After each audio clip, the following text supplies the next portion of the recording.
What is going on, everybody? My name's Dylan and I love cinema, and today we are covering what I consider my favorite horror movie ever, It. It from 2017, to be exact. I just kind of want to just go from the start of the story, beginning to end, and then I'm going to tell you everything I love about it. It's just basically revisiting what I consider the best horror movie ever. This is going to be a more research, scripted, in-depth video. And if you guys like this kind of thing, I could do more. Today, we're just going to be talking about It. I love It. I got a whole shelf behind me dedicated to It and Pennywise and all that. I just love the series. I still need to watch the show, but the movie, I've seen it countless times. I love it to death. If you haven't seen it, I would recommend going to watch it, but I imagine most of you watching this have. So we're going to start from the beginning. Georgie disappears. In the town of Derry, young Georgie goes outside during a rainstorm to sail a paper boat. Bill doesn't come with because he's feeling sick. While Georgie is following his boat, the boat falls into a storm drain. A creepy clown named Pennywise appears inside the drain and talks to Georgie. After some convincing, Georgie reaches for the boat. Pennywise attacks and kills him. Pretty grim start to this show, obviously. Sets the tone. I thought that was a great opening. That's probably one of the more infamous ones we've gotten in the last... Gosh, it's almost been a decade now. Oh my gosh, that came out 10 years ago next year. That's so insane. Love the opening of this movie. Everyone knows it. Or I remember my first time watching it, and I was like, wow, this is insane. Chapter 2. Bill searches for his brother. The following summer, Georgie's older brother, Bill, is still grieving and refuses to believe Georgie is truly gone. We see them set off for summer break. This is where we meet the bullies led by Henry Bowers.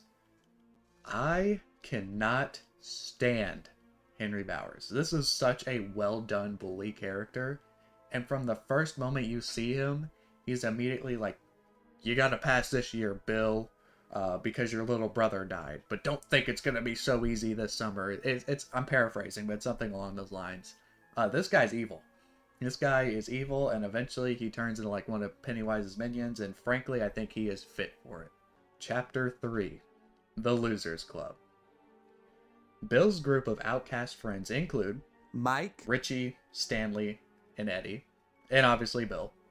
They later meet Ben, injured in the creek after Bowers attacked him. Bowers literally holds this kid down and carves his name into his stomach. And it is a pretty rough scene. And you even see like a couple drive by and they do not care. But then, in the backseat you see a red balloon, so then you kind of realize, oh, it's Pennywise. But you kind of learn in this town the adults suck. So basically he gets the name carved into him, he eventually fights back, runs away, rolls down the hill, and then they find him in the creek, all sorts of injured. And then they meet Beverly, while at the store getting medical supplies for Ben. Beverly was there for her own means, and they were getting medical supplies for Ben, and obviously they traded, and they they actually just ended up taking all of it. They stole it. Beverly basically distracted the pharmacist, I guess you could say, store clerk, owner, I don't know who he is, and basically just kind of flirts with him, and he's a creepy old guy, and he's going for it. So they just take the supplies and dip. And after that, Beverly follows them, and then they start taking care of Ben. And this is how we get the Losers Club, which is a pretty fitting name. All these kids are pretty outcasted. Everyone at school just doesn't mess with them. Beverly is called like a whore. Ben's the new kid, so, he's just fresh meat to the bullies. But the Losers Club, you gotta love them. It's such a great club. Chapter 4. The strange sightings begin. Each child experiences their own terrifying visions. Bill sees a dead, creepy Georgie running around. Eddie encounters a diseased leper. Beverly sees blood erupting from her sink, and like hair wraps around her face and holds her. It's gross. Ben discovers information about past disappearances in Derry, and while he is there, he is actively like reading newspapers, and then he follows, I believe, a balloon down to the archives of the library. And then he gets chased by like a zombie with no head down there. Pretty creepy scene. The tension ends up getting broken by the librarian. So Mike sees disturbing visions tied to his family's past. Stanley encounters a frightening painting that comes to life, and Richie is haunted by clown dolls and Pennywise. So, all the kids are having these strange encounters, and everyone's is more. It's all individual to them. So, whatever they're scared of is kind of what their thing is. I mean, monster seems to work for the most part. But yeah, Pennywise is toying with them. Chapter 5, Pennywise reveals himself. The children realize they are all seeing the same supernatural creature. In this research, because they all meet up and start researching, they realize Pennywise takes form of whatever scares his victims the most. They also learn that children have been disappearing in Derry for generations. Yeah, this is something that happens, like, I think it's like every 27 or 37 years, I don't quite remember, where kids are just taken and the adults just don't care. They're like, put up a missing poster and go on with our day. And they basically figure out that Pennywise has been running this for a long time. He's been doing whatever he wants for a very long time. Just takes all the kids and goes on with his day, and the parents are clueless. Chapter 6, The House on Neibolt Street.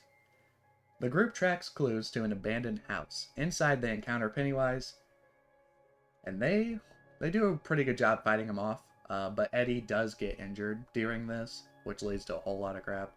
But basically, Pennywise is toying with him. I believe it is Eddie who gets locked in a room with him. They barely get to Eddie in time. I mean, he's getting bullied. But eventually they do fight him off, and then they go on with their day, and then things happen. Chapter 7, Learning the Truth. Mike shows the others historical evidence suggesting Pennywise has been killing children for centuries. They conclude that the creature awakens roughly every 27 years to feed. Yeah. So basically after this encounter, they go outside and they start sharing information. Mike shows them all this evidence, and then Bill obviously wants to keep looking because he's still convinced his brother's alive, and this leads to a falling out. Chapter 8, The Group Falls Apart. After several frightening encounters, some members want to stop fighting Pennywise, notably Richie and also Eddie. Eddie's also kind of done with this, but Richie, he gets mad. The friends argue and even get a little physical, which leads to a temporary split up. Bill remains determined to rescue Georgie if he's still alive. Yeah, so during this, Bill and Richie's he tells him the hard truth. He's like, Georgie's dead. And Bill doesn't like that. He gets physical. I believe he punches him in the face, and then Richie just leaves. And he's mad. He wants to beat kids. He says that. He's like, we're kids. I want to enjoy this summer. So the group temporarily is just split up. Chapter 9, Beverly is kidnapped. Pennywise abducts Beverly and takes her to his underground lair in the sewers. This causes the remaining members to reunite to save her. Yeah, they find out that she gets taken. I believe it's Bill finds out she gets taken, and then he eventually rounds them all up and like, guys, Beverly is gone, and they all kind of put aside their crap, and they're just like, all right, we're going to group up, and we're going to go find Beverly. So the Losers Club is back in action, baby. That's what we love. Chapter 10, Entering the Sewers. The losers venture into Derry's sewer system. They discover numerous missing children suspended in a trance-like state. Beverly is among them, closer to the ground, a lot easier to see, you know. Us movie watchers gotta know what's going on. Beverly is pulled down and awakened from her trance by a kiss from Ben. That's right. Ben and Bill, I haven't said this, are both into her. Because Ben, she was like kind of flirting with him a little. She's just kind of flirty, I guess. And Bill has just liked her the whole time. Ben wrote her a note, and she thinks it's from Bill, so she's kind of reciprocating those feelings to him too. So, two of them do like her a lot. Chapter 11, The Final Battle. Pennywise attacks the group in multiple forms. He's just trying to scare them. It isn't really working super well. He keeps just switching, and he keeps getting hit, and then he switches, and he gets hit, and he switches. Doesn't work. Bill accepts that Georgie is not alive, and merely another trick created by Pennywise. About time, Bill. You know, it gets to a point where you spend the whole movie determined that he's still alive, and it's like, gotta face facts eventually. The children realize Pennywise becomes weaker when they refuse to fear him. They stand together and fight back. So they're kicking his butt, and it eventually leads to Chapter 12, Pennywise Retreats.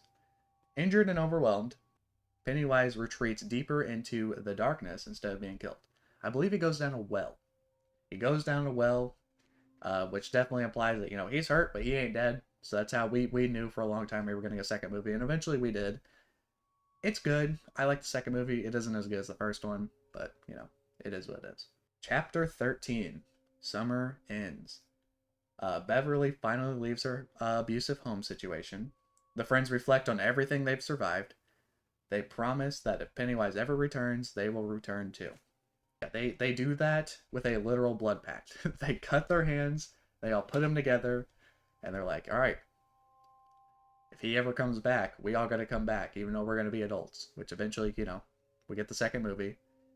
Chapter 14, Ending. Losers Club goes their separate ways as summer ends. A final title card hints that Pennywise will return in 27 years, setting up the sequel. Yeah, we knew that this was gonna happen. I mean, the movie made so much money, and granted, if the movie wasn't as successful, I don't know if we would have gotten a second one, but they left that door open for a reason, because it's a huge property. This is like one of Stephen King's biggest like novels, so, and yeah, this movie definitely pushed it even further. So that's the story of it. Obviously, there's things that happen in between. I didn't cover every little detail. Go watch the movie. There's so much stuff going on. But now we're going to cover why I love it. It's a small town mystery. We love small town mysteries. Obviously, Stranger Things, It universe kind of goes hand in hand. I also love Stranger Things. You just know it's a quiet little town, but you can just tell if there's something evil lurking beneath. I love that feeling. It's just right up my alley. 1980s nostalgia, and I get it. It's kind of a beaten horse now, but as far as like some movies and some TV shows like it, I think it does it pretty well, and it still hits to me. I still think it is really good. I still think it holds up. If you're sick of 1980s nostalgia, I get it. It has been kind of overdone now, but just go watch it if you haven't. It's so good. It's dark, but it's also fun. While the overall theme is obviously dark, you know, children dying, we still get like super fun moments like kids and their friends growing up and just having a good old funny. And this movie is kind of funny, by the way, mostly carried by Richie. This movie is actually super funny, has a lot of funny moments. Humor may not work for everyone, not every joke will hit, but a vast majority of them hit for me, even on rewatch. You know, it's a horror movie, but it takes moments to not take itself super seriously, and, you know, let the kids have some fun. They are kids, and they still have their friendships, and you get to see their bonds grow. But as far as like the dark vibes, even when Pennywise isn't there, there's constant tension because you just feel like something's going to happen at any moment, and it does a really good job of making you feel that. And it isn't always just Pennywise that causes this tension. The adults in this town, some of them are like Beverly's dad is a creep. You just feel the constant tension even when Pennywise isn't around.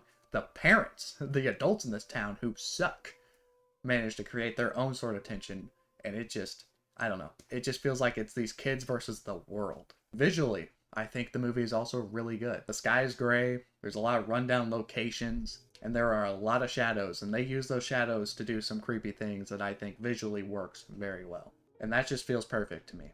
And on top of that, the camera often makes Derry feel like it's much larger than it is. But on top of it feeling so much larger, it also feels so much emptier than it should be, which adds like a strong sense of isolation. And I really do like isolated movies that they stay in one general area. To me, that just fits. Yeah, this movie brings friendship, adventure. It also has a profound theme of growing up. And it's just basically kids facing their fears together, you know, friends overcoming the bad. And to me, I just think it's such a perfect movie. I doubt my words do the justice that this movie is, because to me, it is my favorite horror movie, and I've seen quite a few. I still have been chasing the high of It 2017 probably since I've seen it. I just think it's such a great movie. I think the closest I get to that vibe is like Stranger Things. This was revisiting It 2017. Let me know how you feel about the movie down below. If you want me to do more like scripted videos like this, let me know, and I will gladly do that. There's plenty of movies I could do this for, because there's a lot of movies I really enjoy. But yeah, this was it. This was revisiting It 2017. Let me know how you feel about it down below. I appreciate you watching, and I hope to see you in the next one.